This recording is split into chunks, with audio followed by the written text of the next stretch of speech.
2019 நாடாளுமன்ற தேர்தலுக்கு 1 மாதம் 2 மாதத்திற்கு முன்புதான் கூட்டணியை இறுதி செய்தார் பொதுச் செயலாளர் புரட்சி தமிழர் எடப்பாடியார் அவர்கள். அதற்கு பிறகுதான் அனைத்து இந்திய அண்ணா திராவிட முன்னேற்ற கழகம் களம் கண்டது. அதேபோன்று 2021 சட்டமன்ற தேர்தலிலே குறுகிய கால அந்த அவகாசத்திலே தான் தேர்தல் கூட்டணி உடன்பாடு ஏற்பட்டு அண்ணா திராவிட முன்னேற்ற கழகம் களம் கண்டது. நீங்கள் எல்லோரும் அதை நன்றாக அறிவீர்கள். நாங்கள் 75 பேர்கள் அண்ணா திராவிட முன்னேற்ற கழக கூட்டணியில வெற்றி பெற்று பிரதான எதிர்க்கட்சியாக இன்றைக்கு மக்களுக்கு சேவையாற்றி கொண்டிருக்கின்றோம் புரட்சி தமிழர் ஐயா எடப்பாடி அவருடைய தலைமையில. அதேபோன்று நடந்து முடிந்த 2024 நாடாளுமன்ற தேர்தலிலும் 1-2 மாதங்களுக்கு முன்புதான் பொதுச் செயலாளர் தேர்தல் கூட்டணி இறுதி செய்யப்பட்டு தேர்தலில் அனைத்து இந்திய அண்ணா திராவிட முன்னேற்ற கழகம் களம் கண்டது.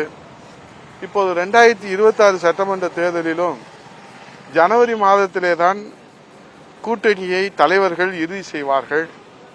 அதற்குள்ளாக அறவேக்காடு அண்ணன் அவசரமாக ஏமாத்த பார்த்தீர்கள், அப்படி போய்விட்டது இப்படி போய்விட்டது என்று தனக்குத்தானே அவர் திருப்தி அடைந்து கொண்டிருக்கிறார்கள். நாட்டிலே என்ன நடக்கிறது என்றே தெரியாத ஒரு கட்சிக்கு ஒரு தலைவர் என்றால் அது இவராகத்தான் இருக்கும். ஆகவே அண்ணா திராவிட முன்னேற்ற கழகத்தினுடைய கூட்டணியை பற்றி செயல்பாடுகளை பற்றி நீங்கள் நீலிக்கண்ணீர் வடிக்க வேண்டிய அவசியம் இல்லை. இதில் என்ன பிரச்சனை என்றால் சம்பந்தம் இல்லாமல் சம்மன் இல்லாமல் ஆஜராகிற இந்த தலைவர் நிச்சயமாக ஒரு அரசியல் மரபுகளுக்கும் இலக்கணத்திற்கும் உரியவராக ஒரு இலக்கணத்தோடு செயல்படுகிற ஒரு அரசியல்வாதிகளுக்கு அழகல்ல. இப்ப 2026 ஜனவரியில அவர் நல்ல முடிவு எடுப்பாரு, மெகா கூட்டணி அமைப்பாருன்றது பொதுச் செயலாளர் பலமுறை சொல்லி இருக்கிறார். நீங்க காலில் சுடுதண்ணி ஊத்திக்கிட்டு அவசரப்படுறீங்க. நீங்க அதான் சொல்றேன்.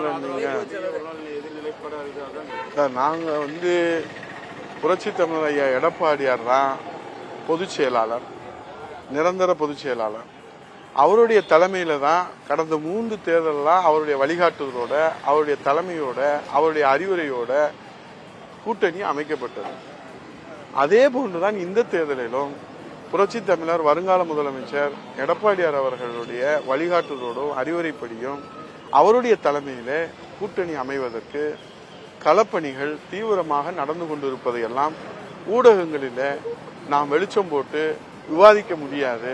ஆகவே நீங்கள் ஜனவரி மாதம் வரை நீங்கள் பொறுத்திருங்கள்.